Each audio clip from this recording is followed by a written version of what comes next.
Welcome to Frequent Miler on the Air. How are you doing, Nick? Whoever that is that I'm talking to.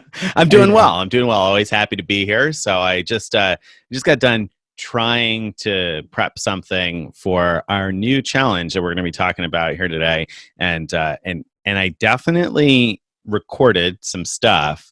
I'm cooking. I'm up first, and I have to cook something. And so I spent, like a good hour and change trying to prep something, and I have nothing to eat right now. So, so that's about how well it's been going for me so far. So I'm setting the bar low for you. Very low. Well, it sounds like you're about as good of a chef as I am. I don't think it's going to be better than what people expect in terms of my skill level, but hopefully that translates into better than what people expect in terms of entertainment value. Right. I mean, that's really what we need here, because if you just prepared something perfectly, that'd be no fun at all. Right. No, not fun. Not fun, except for the people who eat it. Well, we'll explain soon what we're talking about here. We'll come back to this. Today's episode, the main topic for today is about our site redesign. Frequent Miler, it's all new, all fresh, and we're going to get into that in a second. But first, feedback time. Reader feedback. And I had to introduce the topic first because I tried to slide right past it last time. No, no, not for that reason. Okay. But because the feedback's related to the site redesign. So I think it was Wednesday, we put out a post announcing, hey, we've got a brand new homepage. Come check it out. And our readers were appalled. At least some of them were appalled. Some of them were appalled. Yeah, certainly. Maybe that's an extreme, but all right. I picked out one comment as an example. Okay. Lucas says, "Not a fan." All caps, at all. He gives some specifics and says, "I wish I could find one thing positive, but I can't." And I love, capital love, you guys. This actually might turn me off from visiting as frequently. So that's a shame, because we're frequent miler, and so we'd be like less frequent miler if it'd be the infrequent miler, and that just frequent miler. There you go. That sounds good. So, if it was just one person, that would be one thing. Or if there were a lot of like nitpicky complaints that we thought people just don't like change, that'd be another thing. But we went through all the comments that were on the blog, on Facebook, on Twitter, and found there was a lot of consistency, actually. So we had separated on the homepage what we think of as featured articles to separate out from everything else. And people found that very, very confusing. And so 90% of the feedback was, how do I just see all the recent articles? And so we got together very next morning and hammered out a plan. How can we change things up so it still looks good? We're still excited about it, but it addresses this one thing. Like, let's make it simpler, make it easy for people to find the latest article. And so now, instead of sort of a bajillion different things happening, I'm exaggerating, but now there's really just a few things happening on the homepage. There is a row of spotlight articles at the top, and on mobile, it's just a single one with a carousel that you can swipe if you're interested in seeing the other spotlighted articles. And then right below that, it begins all recent posts. We're not trying to differentiate there between featured and quick deals and quick tips and all those other things. So it's really simple and obvious now, I think. And a few down from that, we have the video. We have a section of multimedia, and so that's a new thing. But I'm getting ahead of myself. Anyway, so we simplified it. We did it all in really maybe 6 hours or so. Overhauled it based on the feedback, and then reposted about, hey, look again. And the feedback was mostly very, very positive after that. So I just picked out one example. Sam says, hey, I just wanted to thank y'all for your humility and willingness to take feedback from those who frequent your site, frequent again, to make this update to your update.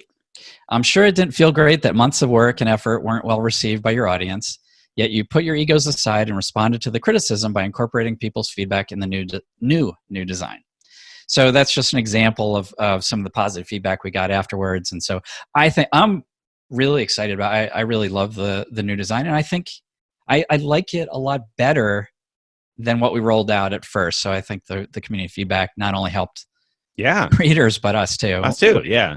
Yeah. I think it was good feedback. I think the aim that we had initially was we thought we were making it easier to find the content that people wanted by splitting it up so that the people who are interested in seeing the quick deals would be able to find that, and the people who wanted more of the meat and potatoes articles that, that delve into the details of things, like we'll talk about Hyatt, whether or not to spend your way towards elite status later on, and those types of articles we were trying to feature more prominently at the top, and figuring that splitting that out might make it easier, but obviously that wasn't the case for everybody. And I agree with Greg. I like the way that it looks now and the way that it chronologically posts things for people who want it chronologically, but also features that stuff that, at the end of the day, you may be interested in the ability to earn 3,000 Wyndham points by ordering through DoorDash this week, or maybe you've already ordered through DoorDash and that doesn't matter for you. So that's why we really wanted to be able to feature those articles that probably do matter on a wider scale, like should you cancel or downgrade your credit card, or, should you spend towards Hyatt Elite status and that kind of thing. So we wanted a way to be able to feature that stuff, and we found a way to be able to do both and keep the multimedia in there too. So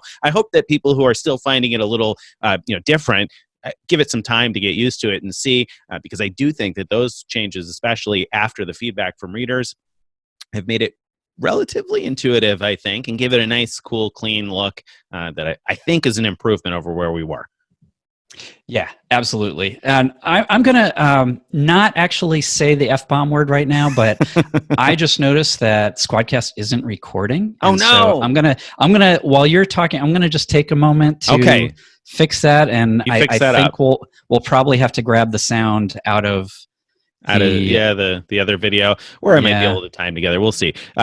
You work on that. So the other piece that I wanted to say about that, I guess, while we're on it, if I've got a second, while Greg is trying to figure that out, is interestingly, on the old frequent miler, the articles weren't in quite a straight chronological order either. So I found it interesting. A lot of people were thrown off by the fact that things weren't totally chronological, because they haven't always been. The morning post, like the key morning post from the day, has always been at the top, and then newer stuff was underneath that. And essentially, that's kind of what it is now too. That those key morning posts are at the top, and then the newer stuff is underneath this. It's actually kind of very similar in that regard, that it hasn't been chronological. The advantage here is that if you missed Greg's post on Wednesday, now you may still see that on Thursday or Friday in those featured articles at the top. So you get a chance to see that rather than it being buried under 16 quick deals. So hopefully that gives you a chance to find things that matter to you.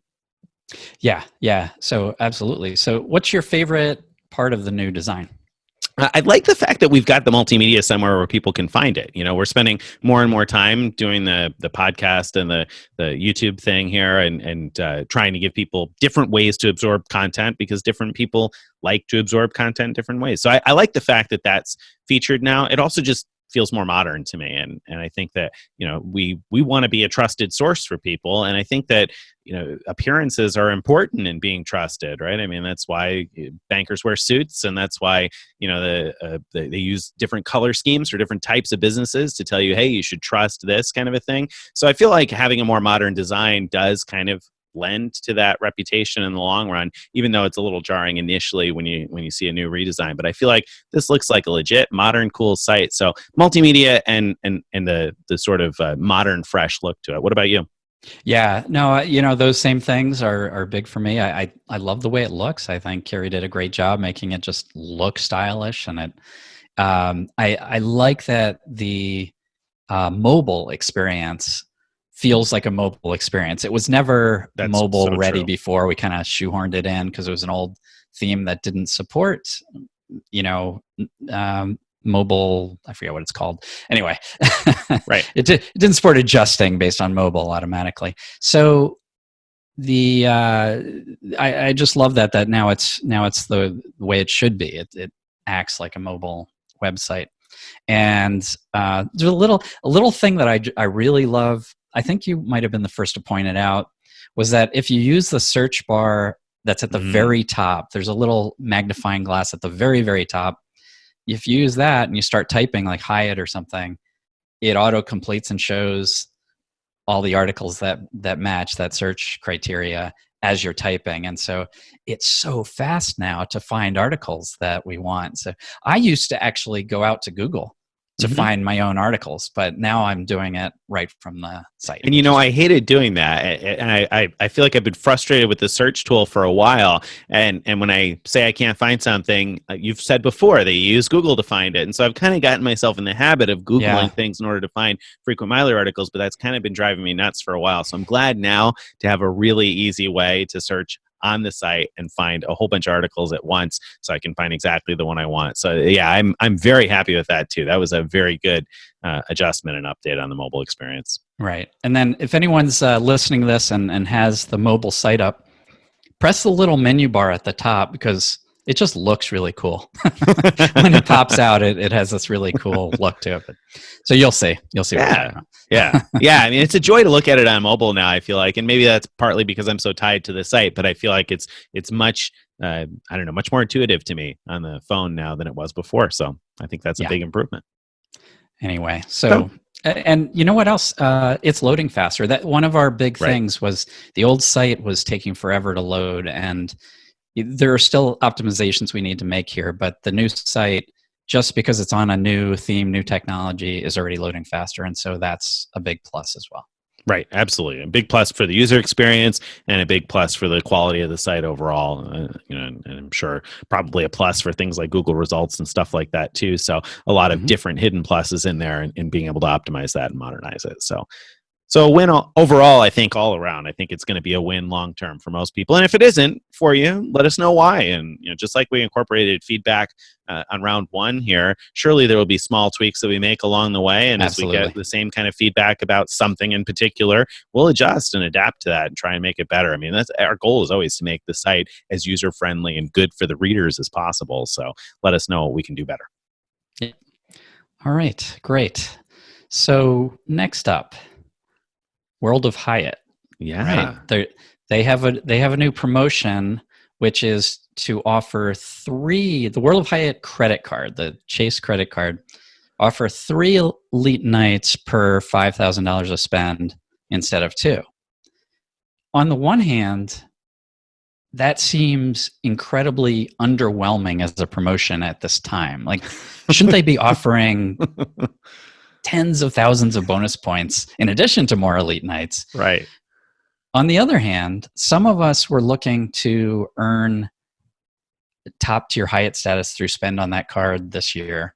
Some of us, meaning like me. And so this is a great opportunity. Suddenly you're like, oh man, it's going to be a little bit faster than it would have been. Right. So it's a great opportunity to get there faster. But if I spend this promotion only goes till end of June, so it's only 2.5 months. And so if I spend away like crazy to get all the nights I need, I already have about 31 in my Hyatt account. So I would need I think it's 30K spend. Is that right? Yeah. To get to Globalist. And so if I do that now, it might happen that they'll come out with other promotions that I would have preferred to use to get there. Wait, you need more than 30K spend, wouldn't you? Yeah, maybe I don't know if I did the math right, but that's fine. But at any rate, there's you're right. Yeah. Good bit of spend there. Except be 6.5s, right? 6.6. A lot of spend actually. You need more than that, but yes. that's okay. The key is you can get there faster if that's what you're looking to do, and especially if you already have some nights in your account, then it might be worth it. Especially because nowadays Hyatt gives those milestone rewards along the way. So as you're spending your way towards Globalist status, you're going to pick up a couple of lounge upgrade awards, which won't matter if you hit Globalist, of course, since you'll get that all the time anyway. But you will pick up a couple of free nights, a category 1 to 4 night at 30 nights and a category 1 to 7 night at 60 nights, plus Globalist status. So and sweet upgrade awards at 50 nights and again at 60 nights. And those can be really valuable. Yeah. Right. So you get a lot of valuable things, and I wrote about that today, that depending on how many nights you're going to end on, if you somehow magically knew you were going to have 32 nights through all the other means that you're getting elite nights, then you could calculate, is it worth it to put X amount of spend on the card to either get to the next milestone reward, which those milestone rewards happen at every 10,000 points starting at 20, every 10 nights starting at 20 nights. Right. So yeah, so anyway, I sort of did the math to say, if you get to 32, if you expect to get to 32 nights, it might not be worth it to try to get to 40 for that next milestone reward. But if you get to 34, then it's probably worth it to spend 10K to get six more elite nights to get to 40 and so on. So you can check out the chart I put there. But what about you? Are you have any interest in going for Globalist again? Okay, so that's a different question. Do I have any interest in going for Globalist? Of course I do. Globalist is the best elite status out there, hands down. I mean, there's no competition from other hotel statuses in terms of benefits. The free parking that you get, the no resort fee even when you're on a paid stay. Everybody has no resort fees on award stays with Hyatt, but even on paid stays, you don't pay those as a Globalist. And of course, free breakfast and lounge upgrades and suite upgrades and blah, blah, blah. There's a lot of great benefits. However, am I going to spend my way to it? No. I have 2 Hyatt nights so far this year, and I don't anticipate getting very many for the rest of the year, even if and when travel comes back to normal. We're expecting a baby in September. There's no way I'm going to spend very many nights in a Hyatt this year, and I'm not going to spend $100,000 for Hyatt status. So, especially in 2.5 months, it's just not going to happen. So no, not me, and especially because if I were to try to spend the ridiculous amount of money that I would have to spend in order to get it, then I would need to be able to somehow liquidate if I was buying gift cards, and that's just not very easy right now, given the fact that we're all staying at home, and now New York's been extended here to May 15th that we're keeping people at home. So I don't see myself being able to MS enough to do that, but I'm jealous of people who are in position to do it. So you've got like 32 nights already this year with Hyatt? 31. Yeah. 31? Yeah. That's crazy. That's crazy. So yeah, I mean, for you then, it totally makes sense, doesn't it?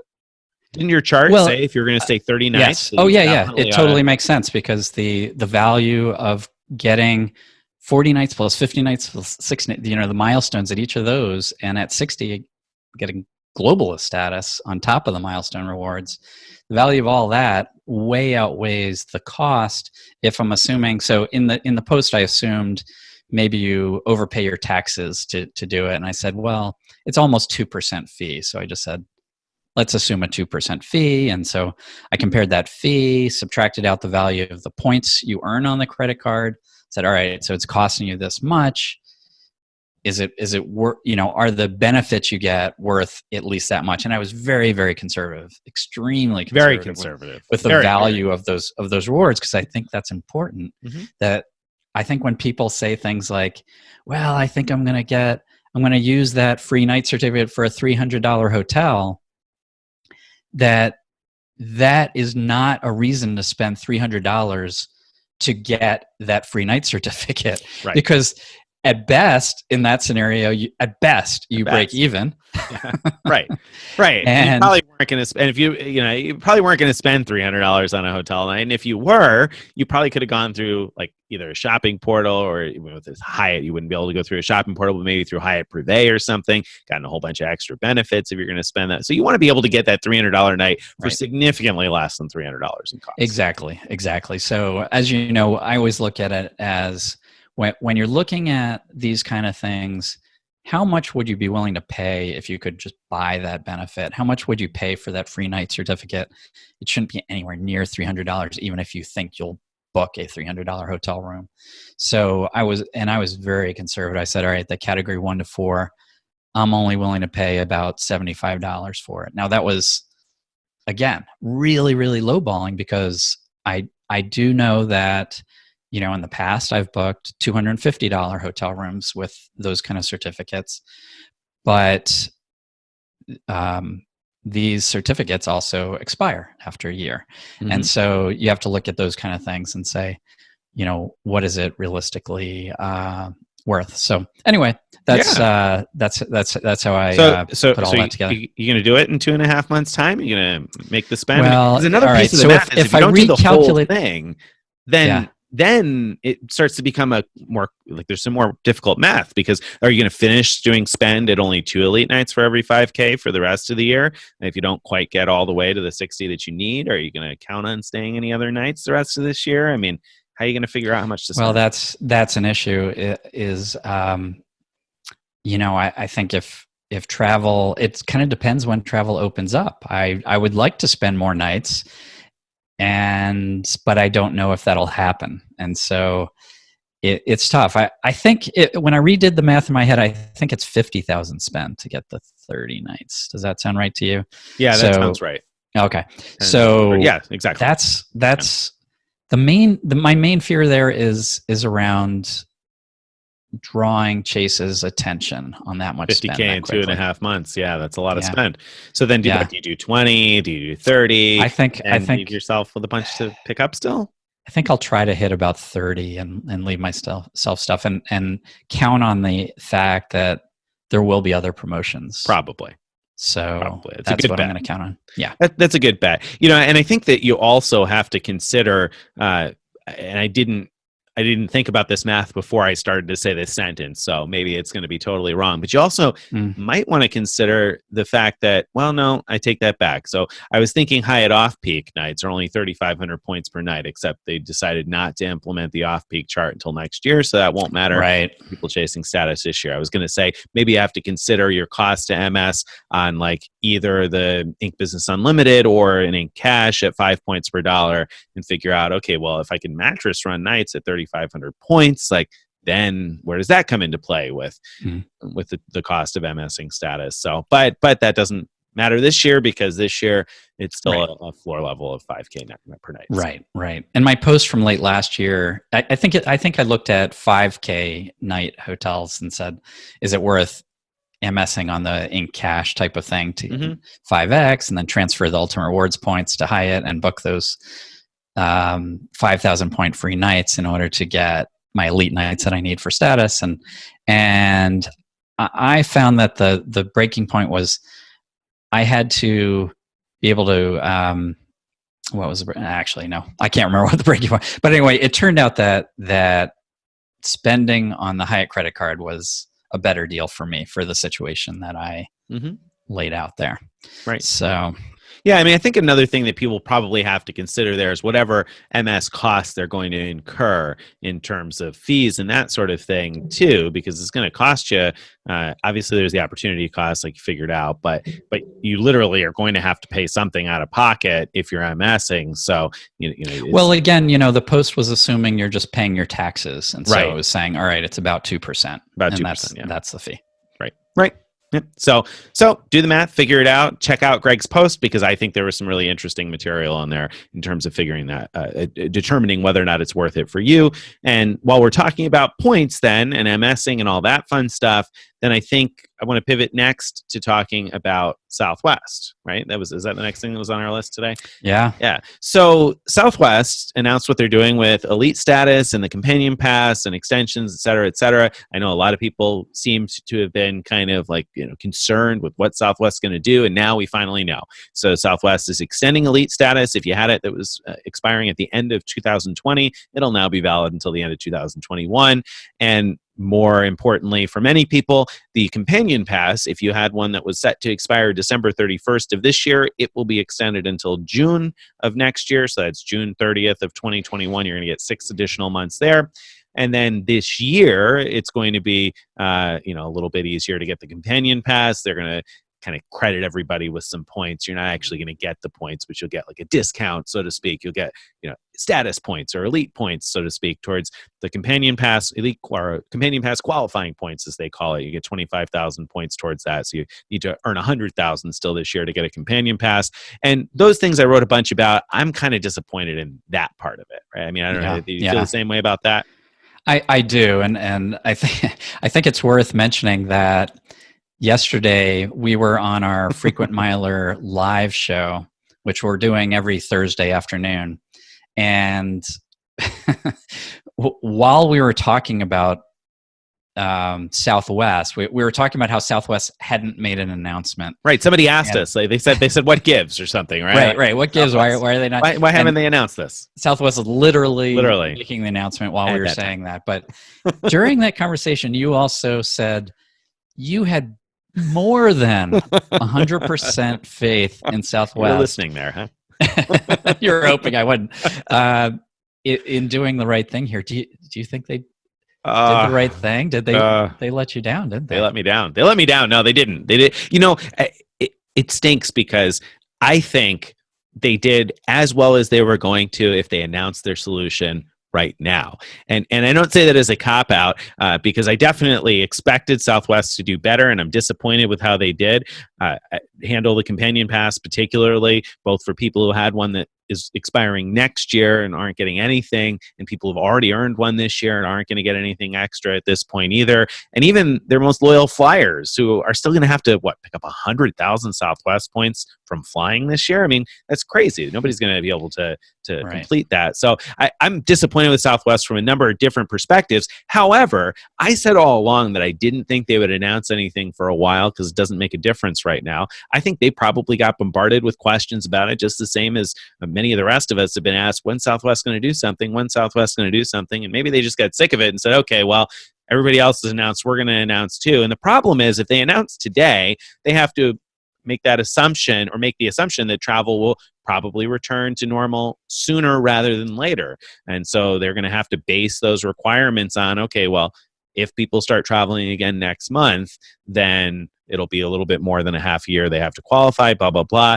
But we don't know if people are really going to start traveling next month. Maybe people won't start traveling until June. It's going to kind of trickle back slowly from there. I think if they had waited until June to announce, we would have had a better solution. But because they had to announce now, they had to announce something assuming that people get back to travel relatively soon. So I think that they kind of were cornered into a poor announcement. But I don't say that to apologize for them. They did a bad job. It's definitely right. No, and I think it's worth mentioning the reasoning that you gave in the post. I thought this was really well thought out about why the 6-month extension of the companion pass is really bad. And if I remember your logic right, you were basically saying, people are mainly usually trying to use those companion tickets over the summer for summer travel.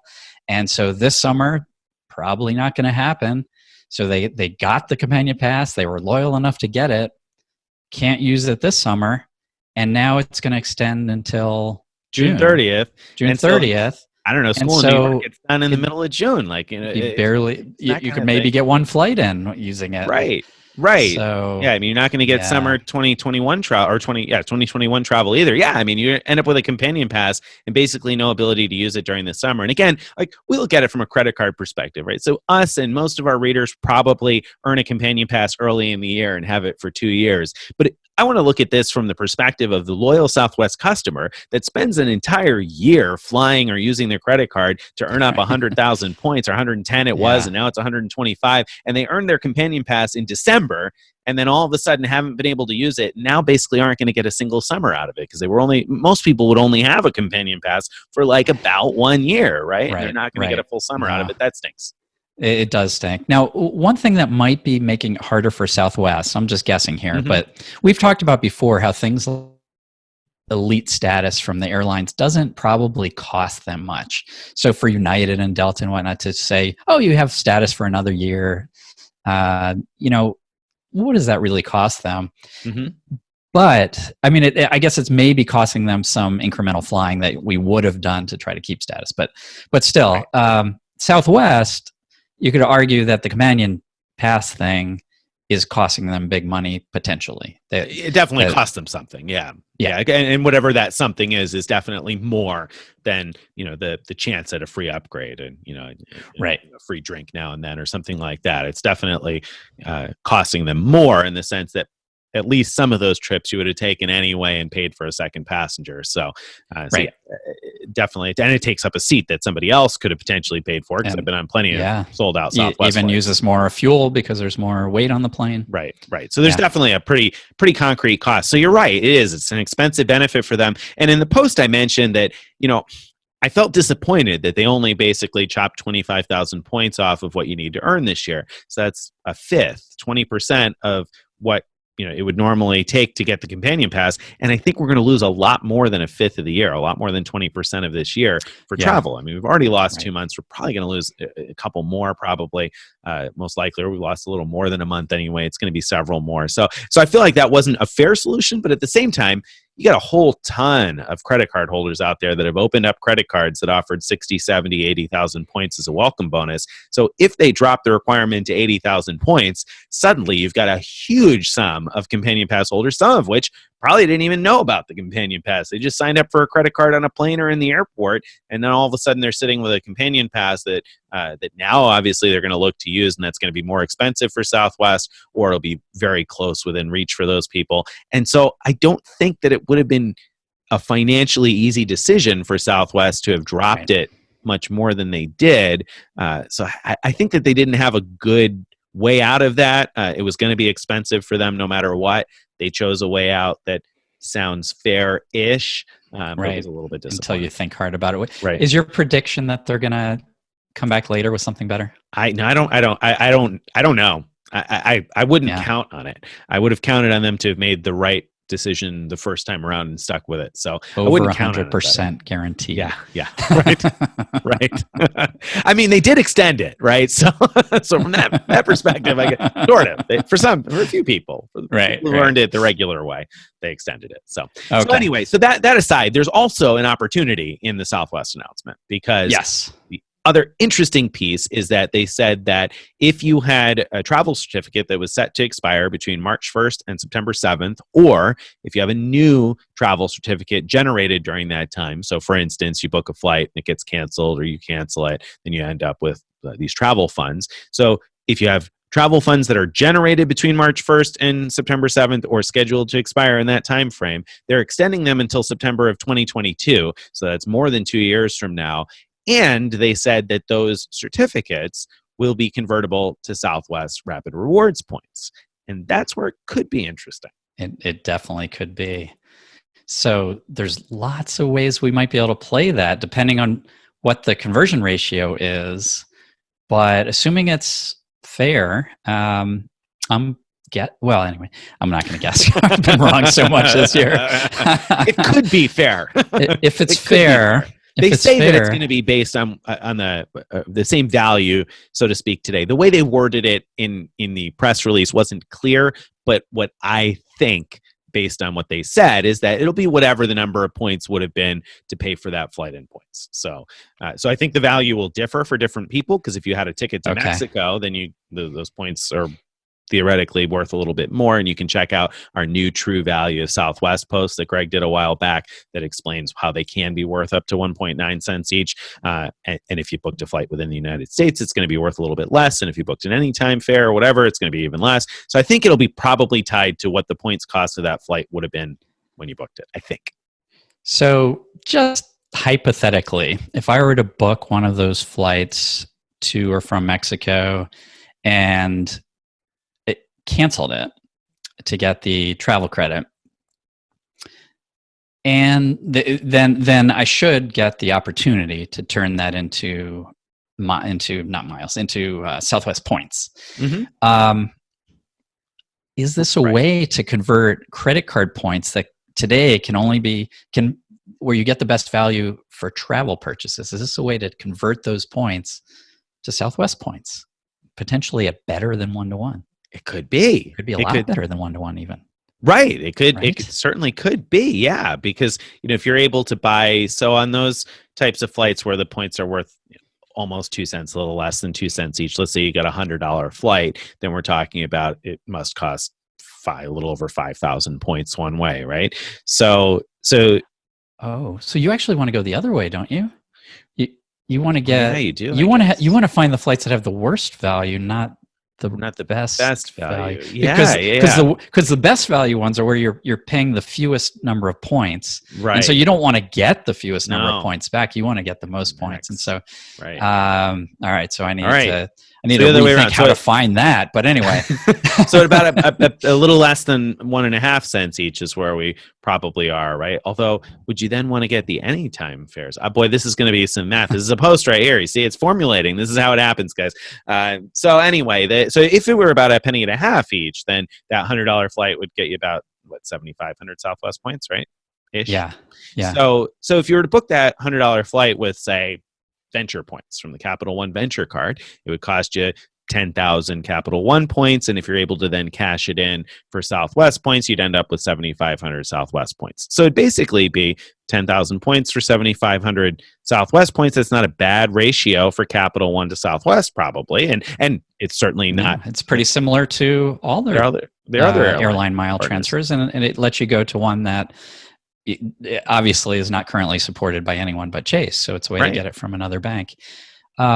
So obviously you can book Southwest flights with Capital One points, because with Capital One, you just use your credit card to pay, and that's how it works. But what about things like Citi? So Citi ThankYou points, where we still have the ability, if you have a Premier card, to book at 1.25 cents value. And so that $100 flight, if you could book Southwest flights, that's the part I don't know. If there's a way to book Southwest flights with ThankYou points, could you book that $100 flight for 8,000 ThankYou points approximately, and then turn that into 7,500 Southwest points, which for a lot of people could be a good trade?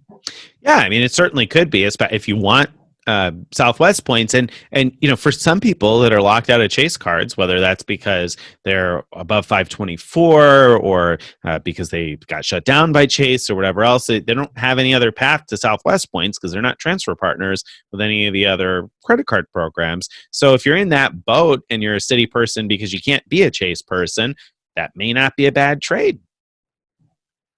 However, I'm not sure if you can book it. I tried to call and I couldn't get through to anybody today. So I don't know if you can book Southwest flights with Citi points or not. Yeah, I don't know either. So there's several programs like that where you have to book through them, and it's going to depend on whether you can actually make that happen.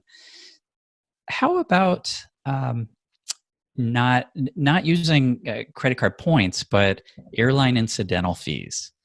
So we find that very low fares often show up as if they are airline incidental fees. So is this a way to get the credit card company to basically fund your Southwest points?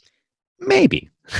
We've seen Amex be very clawback happy this last year, and I think it's particularly frustrating for people that they have seen clawbacks now on flights that got canceled because of this COVID-19 pandemic. So they paid. But would they even know that in this example? So you use your Amex card to buy a Southwest flight. You don't cancel. So you cancel it. Yeah. So but the credit doesn't go back to your credit card. So I can't see them clawing that back. Not because you canceled the Southwest flight, just because at some point, 8 months down the road, they realized that you bought a Southwest Airlines ticket. These days, Amex has been known to do that now and then and claw things back like way down the road. So I see what you're saying. So it's just a risk about buying the tickets. And yeah, that's regardless of whether or not you can cash it out into Southwest points. It's just Amex has been fairly clawback happy over this last year. So yeah, it will work today and maybe it will stick, or maybe you'll close the card and 6 months later get a letter in the mail saying that, they want that money back. So not that that's been a common occurrence, but we've seen it happen with the Saks credits, the Saks Fifth Ave credits on the personal platinum. We've seen some people that have gotten charged because they bought a $50 gift card, 8 months before, and Amex finally caught up with it. So I'd be a little hesitant. Am I saying I wouldn't do it? No, I'm not saying I wouldn't do it. But I'd be a little hesitant maybe to recommend it as the thing to do. Because I think the last time that we recommended something like that, they shut it down the next day. So that's true. And unfortunately, Amex listens to everything we say. And then Clearly. The next day they shut down everything. Clearly. The big frequent miler fans over there. it. But there's a possibility there. The other one that comes to mind, though, even better than Citi and also equally easy, is altitude reserve points, if you've got those. Yeah. Because those can be used, obviously, to erase travel purchases, real-time mobile rewards. So you can go ahead and book at southwest.com and get a text message and erase it that way, right? Oh, absolutely. Sure. You can definitely do that. And at 1.5 cents each, it's an even better than deal than converting Citi points potentially. So it would cost you even fewer altitude reserve points to convert. Yeah, I think it would be, depending on how they do it, but I think it'd be pretty close to 1-to-1 pretty close conversion of altitude points to Southwest points. Yeah. So, I mean, if you have uses of Southwest points or you want to have some points in your account, that sort of thing, this could be a way to convert some of those points. Or if you're looking to close an account, like if you're looking to close your Citi account or your altitude reserve account and you want to do something with those points other than buy travel before you close it down, then that may be a way to preserve those points, especially because Southwest points don't expire. So they're going to be there forever. So, do you think these points will be companion pass eligible? No. Well, the thing is, you earn points when you're buying the ticket, but I think when you cancel it, I assume that I don't know how that works. Somebody brought that up, and I dismissed it out of mind initially, and now that I think about it, yeah, I mean, you buy the ticket, right? And you get the points when you buy it, don't you? You have to fly it. I don't remember. I don't fly that many paid Southwest. I assume. I mean, most airlines you earn the points when you fly, not when you buy the ticket. So I assume Southwest is that way. So I would assume there's no play. But this is different. This is about earning Southwest points, which sometimes, like with credit cards, when you earn them on your credit card, those are companion pass eligible points. Right. So I agree with you that it's unlikely that these will be companion pass eligible, but we don't know how they're going to credit them. It's possible, yeah. I mean, they've never done this before, so it's possible. And it's a short-term thing, so they even if they accidentally do it, they might not catch change it. Yeah. Right, and change it. Yeah. So there could potentially be a play there, and because the window is so big, it's until September 7th. Surely we'll know before that window is shut whether or not that's worth pursuing. So I would assume it's going to be a few weeks. Like all of these things, it takes a bit to get the IT caught up. So it's going to probably be a few weeks before we see exactly how that all works. Sure. But it'll be interesting once we find that out. So speaking of a few weeks, the next few weeks I'm pretty excited about because we got some fun stuff going on here at Frequent Miler. We've got the new challenge. What's going on? The new challenge. Oh, right. Yeah. I really what's coming. He's just trying to play us here and make us think that he's not behind the scenes scheming about how he's going to try to be a 2-time Frequent Miler Challenge champion here. Because Greg, of course, if you didn't read it last year, you should have, and you should go back and check it out now. But Greg, of course, wiped the floor with us for the 40K to Far Away challenge last year. And now this year he thinks he's going to do it again, but but none of our readers think that. We right. when we announced, so last year we called it 40K to Far Away. This year we're calling it StayCay to Far Away. And when we announced the challenge in the blog, I put a poll at the bottom saying, who do you think will win? This year, Carrie is one of the contestants. So we have 4 contestants this year. Last year it was the 3 of us. And by far, most people think Carrie's going to win. They do. She picked up a huge percentage of the vote. So, I mean, there's 4 of us. And I think she had something like 43%, or it was a large percentage, at least for a long time. Maybe it ended up dropping a little bit from there. But she certainly had close to half of the vote just by herself. So she did. Expectations are high. So I'm wondering, why do you think that is? Like, so she hasn't blogged on our been on these videos yet. I mean, except when her face showed up briefly on some live stuff. But so unless they know her from Travel is Free or something like that, the audience doesn't know much about her, right? They know, just have that little faith in us, Greg. I think that's what it is. They're like, I don't think these guys can make good videos. So, right. I mean, so if you looked at the voting early on in the first few hours, Carrie was way out front. I had a nice little handful of votes. And then Steven was in there, and Greg for a few hours had one single vote. And I was like, that was really nice of his wife, but I'm glad his son knew who to vote for. No, actually, my wife and I both voted for Carrie. There you go. So she even got a boost there. So everybody thinks that Carrie's going to win. We're going to see what happens, though. So all right. So if you missed the post about the challenge, tell everybody just briefly a quick little overview of what we're doing. Sure. Yeah. So we defined 4 mini challenges. and that we're all going to do. All four of us are going to do these challenges. One of them is destination cooking. So the idea is pick a food from somewhere around the world, or or something that reminds you of travel in some way, a food, and do like a cooking show, basically. And we're kind of hoping that if someone's really good at it, I guess it might be a good cooking show, but we're hoping that it'll actually be funny, because most of us don't know much about cooking. And so I know personally I'm going to try something that I think is going to be really hard. And so I'm hoping it'll lend itself to some funny moments. And then on the flip side, I picked something that I didn't know how it would be, but when I started looking at the directions, I was like, oh, wow, this sounds pretty easy. And I spent, like a good hour working my way towards having no food so far. So, okay. So there's the cooking segment. Cooking that's challenge. Mm-hmm. There's the the imitation travel. So the idea is to take either a scene or a something about a foreign place or a place that you've been, and use objects in your house to kind of recreate that scene.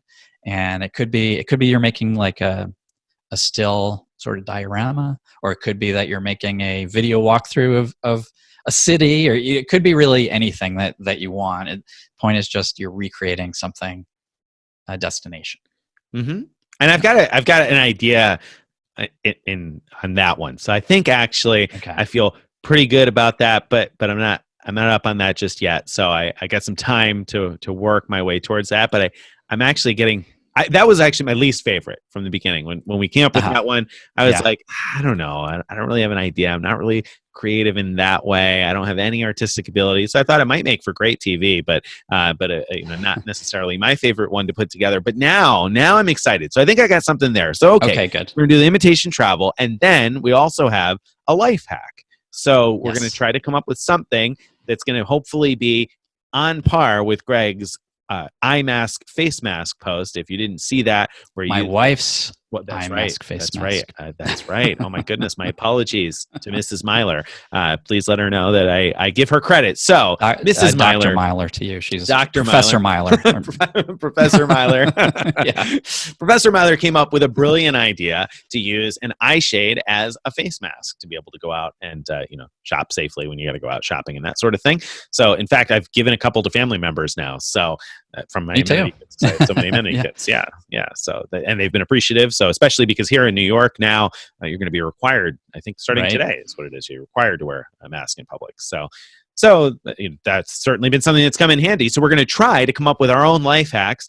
Hopefully, maybe travel themed life hacks. And make some videos on those. Do you have any good ideas for that yourself? I do actually. I do have a good one. So I'm ready on that. That one I'm like ready to. I could film that one now. Oh wow! My idea for the imitation travel. It's formulating. I have the idea, but it's not done yet. See, I'm the opposite. I'm a little further along on the imitation travel in my mind, but the life hack thing, or the travel life hack, I'm struggling here because I don't want to just copy. I've seen a lot of examples of ones people have put out on Twitter or wherever, and there's some great ones, but I don't want to copy what someone else has done. Of course. So I've got one that is something that I got from my dad many years ago that I've never seen anybody else with. So I don't want to build it up too much and have it be a big fail, but I've got one that I think at least some people, I'm struggling with whether or not I'm going to call it a hack though. I think I've got a good idea. I'm gonna leave it at that. So we got different videos. Something to make wagon travel more more comfortable. I don't know how my dad feels about how old he sounds now, but I'm gonna let him know you said that. So he does read. He'll comment on something. Watch out. He'll be one of those trolls. So okay, we have the cooking show. We've got the imitation travel. We've got the life hack. What's the other one? Improv travel. So this is where each of us make a scene, a background scene for another contestant, another person on the team, and that other person. So for example, Carrie made for me she took a bunch of photos that she had of some destination. She put it together into a sort of movie, and then I stand in front of it like I did with my walking around England video, where I use Zoom to make that video be behind me, and I narrate it as if I'm giving you a tour of whatever this is. But you have to start recording before you've ever looked at the video. So it's new to you as a contestant as it's rolling. And so that's the challenge. And you know, hopefully we can be funny when doing it. It's hard. You're kind of improvising and trying to narrate somebody else's travel photos as though they're your own, right? Right. That's the idea. Yeah. And so I actually filmed mine today. And you're feeling confident. You're feeling I'm not at all. So I think there's parts of it that I did okay, but Carrie's moving a little higher up the scale already, huh? I was already at the bottom. I mean, no place but up for me. So yeah, I don't know. I think I should have taken some improv classes or something before doing this, because I was struggling. I don't know. Maybe you can't tell me. If you can't tell me, that's fine. But did you do it on the treadmill? No, I mean, so I didn't have the treadmill. I have all my video equipment set up at the treadmill, so sort of on the treadmill, yeah. But not running. No, I wasn't walking the way I did in the other. I thought maybe we'd get a chance to see you actually let loose and run on it, but okay. I might have, maybe the juices would have flown better, and I would have had better inspiration to say funny things as different pictures were coming by. I don't know, but it's okay. It's okay. So watching, we'll see. If people want to watch and see and figure this out, when is all of this coming out? Yeah. So over the next 4 weeks, every week over the next 4 weeks, we're going to be publishing a different video on Sunday, Monday, Tuesday, and Wednesday. So around noon. So the cooking videos will be every Sunday. Nick's doing this Sunday, and so on, a different person each Sunday. Mondays we're doing, I don't actually remember the schedule off the top of my head, but anyway, a different one each day. I think Wednesday is the imitation travel. And then on Thursday, we'll do a blog post where we, link to all of them, so that people who aren't watching on YouTube all along can at least see what was happening. I guess we'll also spit out a blog post each day as well. Right. So you'll be able to follow along, whether you're a blog reader or if you subscribe to our YouTube channel. Hopefully you get notifications from YouTube when we put new stuff there, and then when you like something you're seeing, hit the like button, because that's going to be the main way we judge who wins. Right. So you are going to help pick the winner by making sure that you like all of my videos. All right. So, and make sure you get all your friends to like those videos too. Send them a link. Like, here, check this out. Hit the like button. Right. And don't not like a video if you did like it just because you don't want that person to win, right? I mean, I know you don't want me to win, but if you liked it, hit the like button. Go right ahead, hit the like button. So hopefully we're going to produce some stuff that's good. And the nice thing is it'll be a different thing each day. Sunday, Monday, every Sunday is going to be the same. Every Monday, every Tuesday, every Wednesday, just a different person each week. So you can follow along with the schedule. It'll all be on the website, and you'll be able to check it out. Like you said, around noon each day, we'll come out with the latest of the video posts, so you can view it and hit like on YouTube. So if you're viewing it on our Frequent Miler site, just make sure you click over to YouTube so that you can hit like. Good point. Yeah, somehow we can't make that like button appear right in the blog post. I don't know why not, but I'd like you to like it. So you just have to hit the YouTube thing, and especially when you're watching my videos, click over to YouTube, hit like. Don't bother. Everybody else is just watch on the site. That's all right. It doesn't matter. Carrie's going to win anyway, right? She's way out in front. We're fighting for second place. Yeah. So one other thing, each week we're going to have a weekly winner, and that'll be, again, based on the number of likes that happen by, I don't remember exactly, by Saturday or something. Yep. And then at the end of the 4 weeks, we're going to have the mini contest winners. So who got the most likes for the cooking video, who got the most likes for, imitation travel, and so on. And then we'll also have an overall winner picked a different way. That will be a new poll. So before you already picked who you thought would win, now we'll give you a chance to say who really won. And this is why you shouldn't be too concerned about, Greg's oh videos. no, I liked all 4 videos, so I'm not really voting. Right. Like, don't think of it that way, because you will get a chance to vote at the end for who you think won overall. Right. So feel free to like as many videos as you want along the way, because you're going to pick the overall winner with a vote in the end. So check out the videos, though. It's going to be fun. I'm looking forward to it. I think there's going to be some good creativity between Greg and Steven and Carrie and me. I think that, we're going to come out with hopefully some stuff that's fun, and some of these things you can do. And speaking of doing it, if you're interested in participating on your own and kind of making your own video, we were also kind of open to readers that might be interested in that too. So if you want to make a cooking video, then, let us know. Let us know what you got, and we'll take a look at it and check it out. And we'd love to have people get involved in it and find a way to enjoy spending some time at home, right? Because we're all at home right now, most of us anyway, and so you got some time on your hands, and so we're looking to have a little bit of fun and bring a frequent miler challenge out. Last weekend we said, we're still going to do the challenge. We didn't, of course, have it announced on the blog yet, but we had done the 40K challenge last year. This year we can't do the travel challenge we intended, so we're traveling from home, and hopefully that'll be a lot of fun for everyone. Exactly. So last time, 40K far away, you talked a lot of smack. You were pretty confident you were going to win, and I don't hear that same swagger this time. Well, you see, because I can enjoy being the underdog this time. Okay. And it's not just the underdog to you; it's the underdog to Carrie. So even better here. So I can rib Greg here for being at the bottom of the pile, for having the least expectation. I mean, how is it the guy who won last time had 1 vote for hours on this one? I don't know. That's what I'm wondering. I'm trying to figure that out. But maybe you're just trying to set us all up to be overconfident this time. Well, I think I might have been last in the order in the poll. maybe. Oh, is that what it is? There might be an ordering effect. I don't know. I don't know. People just voted for the first name and assumed that was you. They were like, "Oh, that must be the frequent miler guy." People just like whoever's on top. That's all. Maybe that's what it is. Well, so I'm gonna say that I feel pretty good about my cooking video. I think my life hack is at least going to be useful for a segment of people. And my imitation or my tiny travel sort of a thing, traveling from home, I think will probably be decent. I don't know about the unprepared presenter here, the imitation travel presentation, so to speak, that we're doing, where we get the slideshow behind us, because I have no idea what to expect. The improv travel. I have no idea what to expect for that. So I don't know if that's going to be good or bad, but at least I think 75% of my videos are going to be pretty decent, I hope. All right. Well, I'm looking forward to seeing and heckling.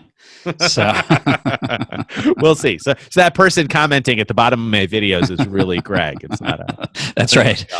I'll forget to log in as a different person, and I'll show frequent miler. Yeah. All right. So that brings me to the question of the week, I think. So. Yeah. This week, there was a question, and I actually don't have the exact question, but I have the information from the question. So I didn't have it pulled up. But the question was essentially that, so points from the, and I have my own question that I'm going to tag with it. So the Citi Double Cash, we wrote quite a bit this week. Greg wrote a post about the 3 Citi cards now that make for a really cool trio. If you get the Premier, which is a $95 annual fee, and then you pair it with 2 no annual fee cards, the Double Cash and the Rewards Plus, you got a heck of a 3-card combination for $95. You basically got 2x everywhere and 3x at a lot of the places you're going to spend a lot of your money each year. So that's a great earning combination for only $95, and the points are transferable to airline partners. So, very hard to beat that combination. It is. So I like what you said there, that the points are transferable to airline partners because you have the Premier. If you have the Premier card or the Prestige card, you can transfer to partners. Now, the Double Cash actually earns cash back. It doesn't actually earn ThankYou points. It earns cash back that you can then convert to ThankYou points. Yes. So, 2-part question. Somebody asked me, should, and I want your take on this, should we go ahead and convert that cash to ThankYou points right away? Like when we earn our cash back at the beginning, should we just make it ThankYou points to have it all pulled together in the one account? And then my second piece is there a limit on how many points you can move to your Premier from the Double Cash?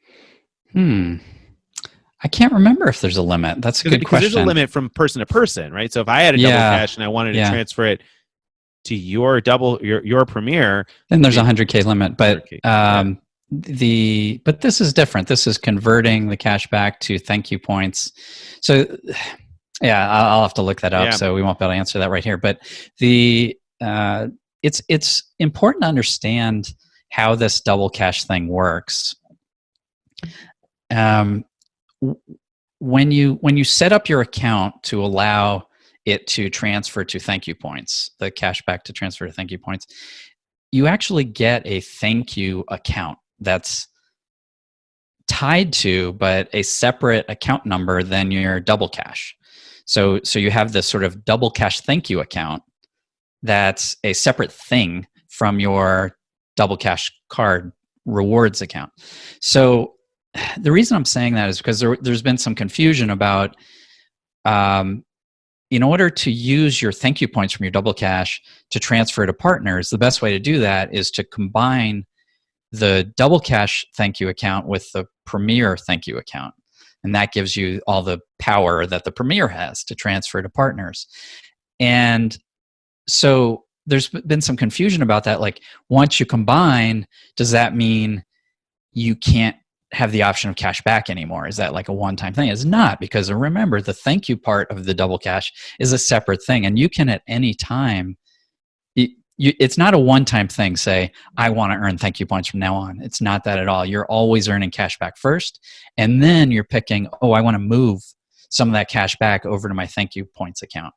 And that's when, if it's pooled with your Premier card, you can transfer it. So anyway, my answer to that question is I don't see any reason to rush moving it into the ThankYou program, because once you move it into the ThankYou program, it becomes harder. If you wanted cash back, it becomes harder to get it at full value.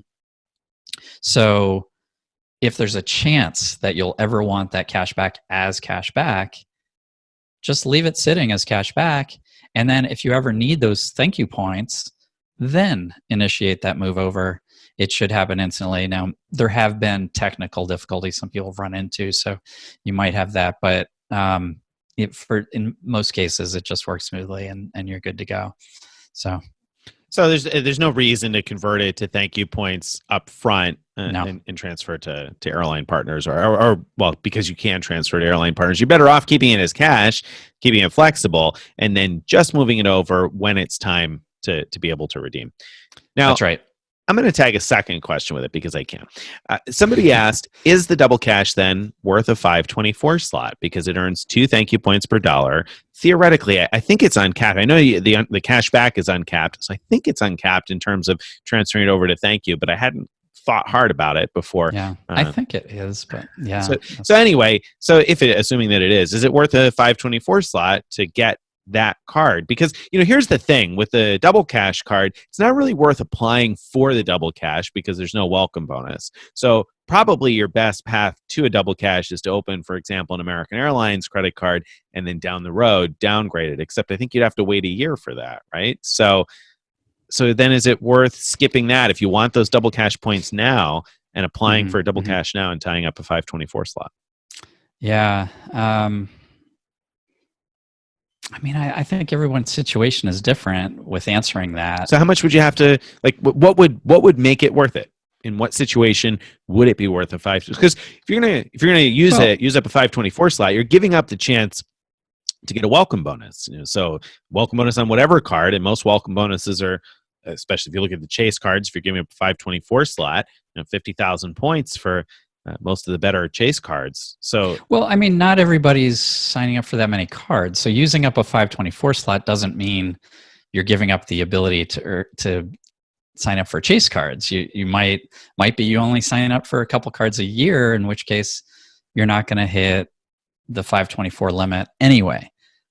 So that's why I'm like, it really depends on your situation. I don't know. I mean, you'd have to you would have to have a if doing this means giving up a sign-up bonus, then probably not, because you'd have to do a heck of a lot of spend at 2x to do better than like a sign-up bonus, right? So Yeah. assuming you would have put that spend on a 1 or 1.5x card, then you would need like, $60,000 of spend to get 60,000 points more. Yeah. To match a like 60K sign-up bonus. Yeah, and I looked at it, I was like, it would be hard to justify it in place of a welcome bonus, or even to get it and spend on it. If you're having any trouble meeting the welcome spend for whatever sign-up bonuses you want each year, then it wouldn't make any sense to put it on a 2x card. So it's kind of an interesting dilemma, because I feel like that 3-card combo is very interesting, very very intriguing, and potentially very good. But I don't know when you get the double cash if you don't have it right now. When do you get it? Do you open it new? Do you wait it? Open something else and wait a year? I mean, a lot of people have American Airlines cards from Citi, and if it's a consumer one, you can product change to the double cash, and that's what I recommend a lot of people do. Even someone who wants a double cash but doesn't mind waiting a year, I'd say sign up for the first year no annual fee AA Platinum card for, I think it's got 50 or 60K sign up bonus right now, and get those miles, and then in a year product change to the double cash. Yep, I think that's a good technique, because you don't want to product change a ThankYou card to the double cash, because it's not a ThankYou card. It's different family, so you don't want to do that, because then your points would expire. Any points you had earned on the ThankYou card would expire. The ThankYou card would expire, yeah. Right. Yeah. So unless you're going to use up all of those points anyway. Right. Whereas that's not true with American Airlines cards, because the miles are with American Airlines, not with the bank. That's why it's different. So sign up for the American Airlines card, and then if you spend $2 million on that card between now and I forget September or something, then American Airlines will wait until just after you've hit the $1 million spend and then shut down your account. To end the story, then you'll have lifetime platinum status. Lifetime platinum status. That's all you can do. 2 million spend. 2 mil between now and the end of, I think it's the end of the year, actually. Is it the end of the year? Well, it's not between now. Then. It's between May 1st and December 31st. Oh, okay. Hasn't started yet. So sign up now, so that way you shouldn't have spent $1 million on mine yet. Right. Big mistake. All right. Well, that, my friends, brings us to the end for this week. It does. If you're wondering where you can find more information about everything we've been talking about, you want to check out the posts, go to thefrequentmiler.com/subscribe. Again, that's thefrequentmiler.com/subscribe to get on the email list and find our Facebook group, and be able to get yourself these posts and videos as soon as they come out. And hit that subscribe button. If you're watching on YouTube, hit the subscribe button right now. You're definitely going to want to get notified of our next video post, so hit the subscribe button. Goodbye, everyone. And Nick, we are not Squadcast recording, so it's up to you to end the video recording. All right. Sounds good. Thank you very much. And we'll see you guys again in just a few days, probably. Check out Frequent Miler live on Thursdays. It's going to be Thursday at 4 o'clock, I think, again, this 4 o'clock Eastern time. Thank you. See you guys then.